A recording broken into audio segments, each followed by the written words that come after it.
Breaking news here on CBS Sports HQ. Georgia Tech has pulled off the first upset of the season, beating Florida State on a game-winning 44-yard field goal by Aiden Burr. They take down the Seminoles 24-21 at Aviva Stadium in Dublin, Ireland. Florida State fall to 0-1 in conference play, because remember, this was a conference game. They have now lost 4 of their last 5 openers as a ranked team. They were 20-0 versus unranked teams in the past 2 seasons. That's now 20-1. They had 12 straight wins against ACC opponents. That streak is now over. What a huge day for the Yellow Jackets.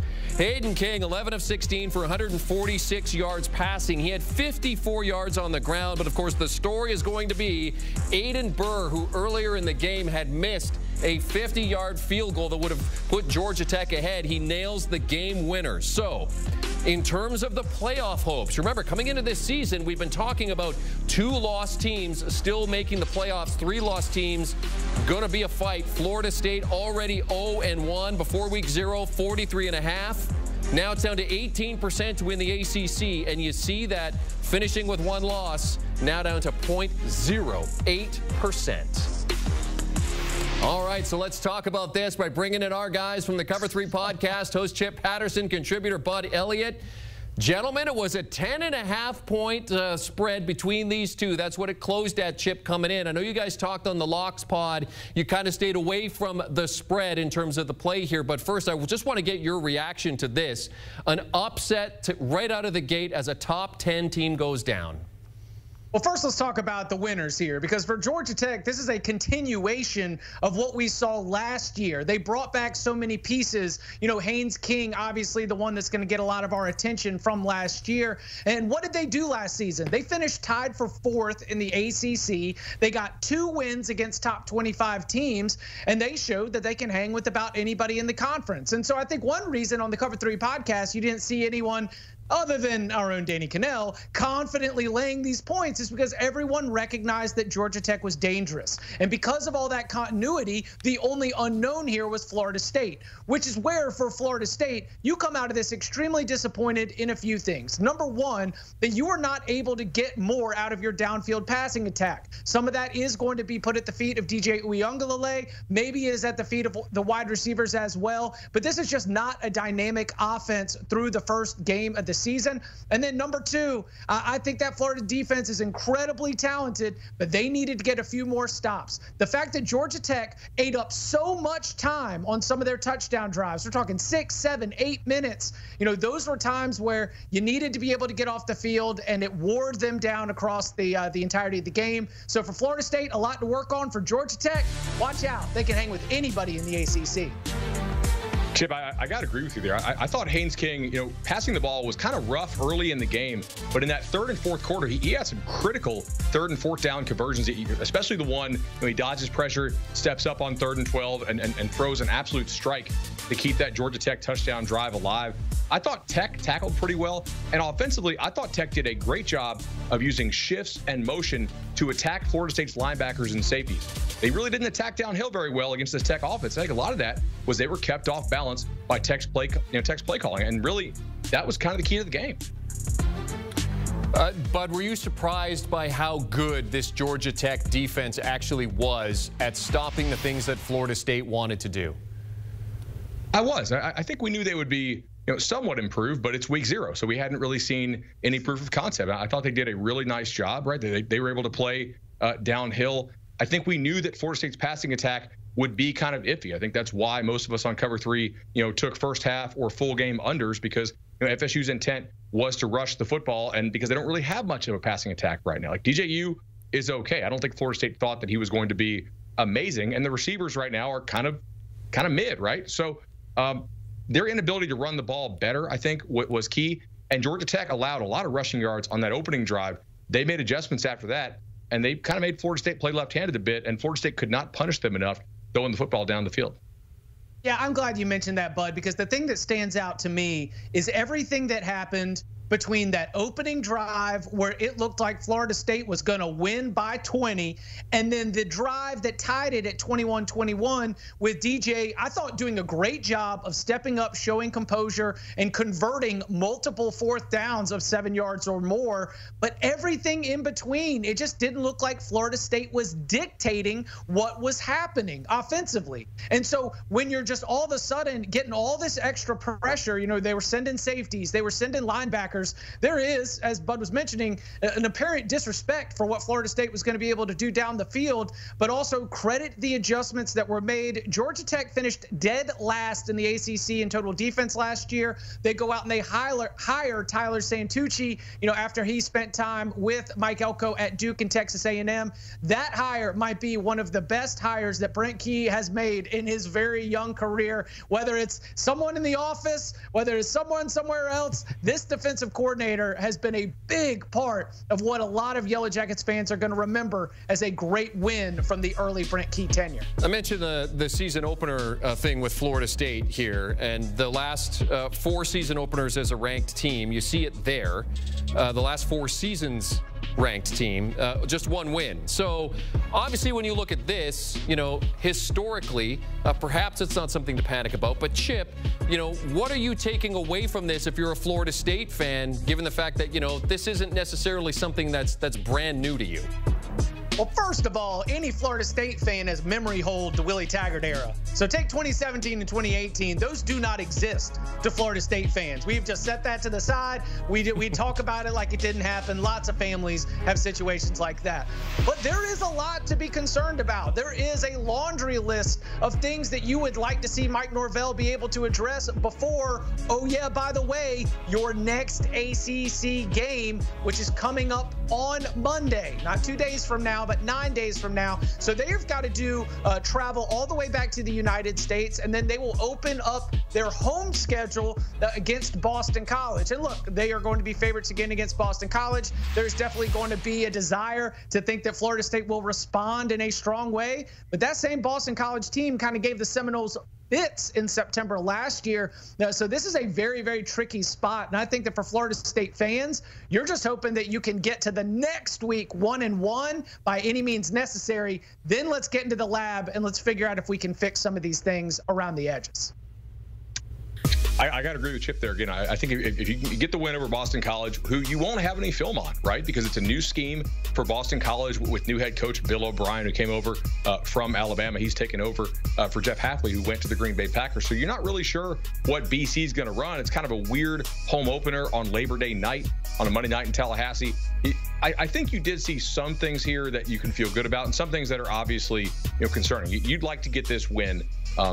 At the same time, it's 7 drives of football, right? And there's some things you did that like you couldn't finish. There's some things like on defense you did that couldn't finish. I thought Tech did a great job of executing and finishing. I don't know if I'm really ready to abandon all my priors on either of these teams over 50 plays. But Boston College, Bud, you said it there. I mean, if you're Florida State, you don't have tape on Boston College, but they've now got tape on you. Right. So if you're Boston College, what did you learn today about Florida State? I think you learned that they are not a team that is likely to be able to drop back and throw the football in long down and distance situations.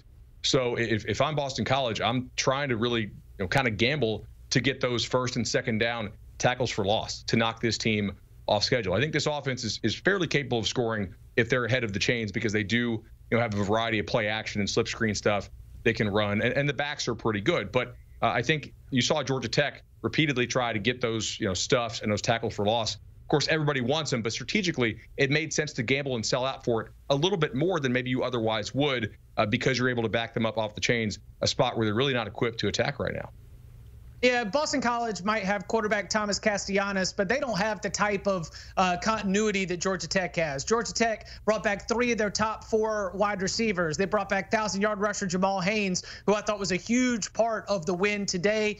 They had 4 of their 5 starters along the offensive line. You throw in the coaching change as well. I don't know if Boston College's offense is going to have the kind of success. The question is whether Boston College's defense, which I think lost a lot of key players off last year's team, whether whether they're going to be able to have the personnel to get the same kind of stops, because everything that went well from that opening drive, the way that you were getting Roydale Williams and Lawrence Toafili, Ja'Kai Douglas, Jalen Lucas, like getting those players in space is going to lead to great things. The blocking that Florida State had on that 28-yard touchdown run for Toafili, that showed you what this offense can look like when you've got the defense off balance. I expect that Florida State, even being at a tape disadvantage, is going to feel better about the Boston College game, knowing who they are and what needs to improve. DJ Uiagalelei, of course, is going to get a lot of attention. He has gotten a lot of attention. Let's talk about his numbers and what we saw from him today. Going 19 of 27 for 193 yards, no touchdowns, no interceptions. One of the things that head coach Mike Norvell said coming into the season is that DJU came in humble, with humility, and he's led by example, and his teammates have followed him. So Chip, when you look at this performance today, on a scale of 1 to 10, give me a rating for DJU based on what you saw, because he wasn't terrible. He showed leadership, leading them on that drive where they needed to tie the game, and he got them down there. 2 fourth-down conversions, big fourth-down conversions. So when you look at the game as a whole, though, how would you rate this performance on a scale of 1 to 10 from DJU? 4.5. I'm not going to get you to midway, because you could have won this game and probably not been higher than a 6 or a 7. I think that for Florida State, the most concerning thing, again, is that Georgia Tech, with the way that they were calling their defense in the second half, especially during those stretches that we talked about before that final drive that got it tied 21-21, there was just not a lot of respect for the deep ball. And when they were trying to take advantage of that lack of respect, DJ was missing wide receivers. I mean, he had a several deep passes where a little bit of a better throw could have led to an explosive play, and yet it wasn't there. And so when you don't have that kind of accuracy on the deep pass, and when you don't have that kind of execution or that crispness in the downfield passing attack, then it is going to make it so much tougher to run the football. And that's what Florida State does best. They got a big, experienced offensive line. They got 2 great running backs that are really physical and nasty and run mean. But if all the bodies are going to be right around the line of scrimmage because no one respects what's happening 20 yards down the field, it's going to be harder to be able to build that with any kind of consistency. So I give DJ a 4.5. I think he needs to be able to help elevate the downfield passing attack, because it's hurting the Seminoles' run game. I agree with Chip there. Look, there's a reason that DJU is in Tallahassee and not in an NFL training camp, right? Like, he's a okay college quarterback. He's a very experienced guy. He's probably not going to lose you the game. He didn't have any turnovers. He didn't really put any balls that even were possibly interceptable, I don't think, not that I can recall. But yet he also had 12 attempts only to receivers past 5 yards down the field. Like, that's just not really like scary to a defense, if you will. So I think Florida State largely showed its intent and its knowledge of what it had with DJ and with these receivers. Obviously, Hakeem Williams has missed a lot of fall camp. They hope to have him back probably after the bye week, which is coming up in week 2. But right now they are pretty limited. I also thought it was notable, he seemed to be really reliant on the helmet communication. I think both quarterbacks were, actually. But after that 15-second mark, when the helmet comms shut off, and that's new to college football this year, when Georgia Tech had some of those late rotations, I don't think Florida State handled it very well, particularly in the late second and early third quarter. Well, it's going to be interesting to see how they adjust things, because at Oregon State last year, DJU 75% completion percentage inside of 9 yards, but over that, it was just over 50%. So obviously stretching the field has been certainly something that's been a challenge for him, at least for the last year or so. Guys, you saw the graphic coming in about what this does for the college football playoff chances for this Florida State team. Favorites to win the ACC, that now drops to 18%. Finished with 1 loss, 0.08%. So, Bud, I'll ask you here, in terms of the college football playoff, you guys have talked about this, that you're probably looking at a 2-loss team, that's it. But how much pressure now does this add to Florida State on that schedule in terms of making the playoff? Sure, I do think it adds some playoff pressure, because you still have games remaining against the Clemson, at SMU, at Miami, right? And you're going to need to win at least 2 of those, if not sweep them, if you want to get to Charlotte for the ACC title game. And that's because there are some teams in this league this year, with the 18 teams we have in this league. Like, some of these schedules are really imbalanced. And like Virginia Tech easily could go undefeated in the conference because they don't really play that many challenging games. NC State has a very favorable schedule. Heck, SMU has a really nice schedule. So you kind of have to have in the back of your mind, guys, like, you better not lose any more games because somebody could easily sneak in there who you don't even play.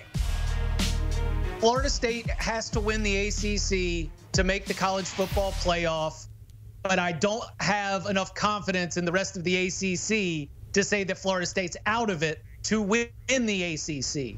I think the College Football Playoff Selection Committee will penalize the Seminoles if the Seminoles are there at the end of the year and they're trying to get that 11 seed or that 10 seed. This season opening loss could be something that ends up weighing them down. And I say that, too, because knowing that to win the ACC, right now sitting dead last at 0-1 in conference play, they are going to have to go beat Clemson. They're going to have to go beat Miami. They're going to have to win that game against SMU. And so if Florida State can get into the conference championship game and win the conference, then they do have the kind of quality wins that would help when it comes to at-large. But I do think that Florida State's path to the college football playoff right now runs through winning the ACC championship because this is going to be a tough one to overcome if they're sitting there with 1 or 2 losses. And you saw on the schedule, too, from September 28th to October 26th, they've got at SMU, at Duke, at Miami, and they also have Clemson in there as well. So that is going to be a tough part of the schedule for them. Chip Patterson, Bud Elliott from the Cover 3 podcast joining us to break down Florida State upset by Georgia Tech in Week 0, 24-21 at Aviva Stadium in Dublin, Ireland. Of course, these guys will be talking about it over on the Cover 3 podcast. You can download and follow wherever you get your podcasts, or you can scan the QR code to get the latest episode right now.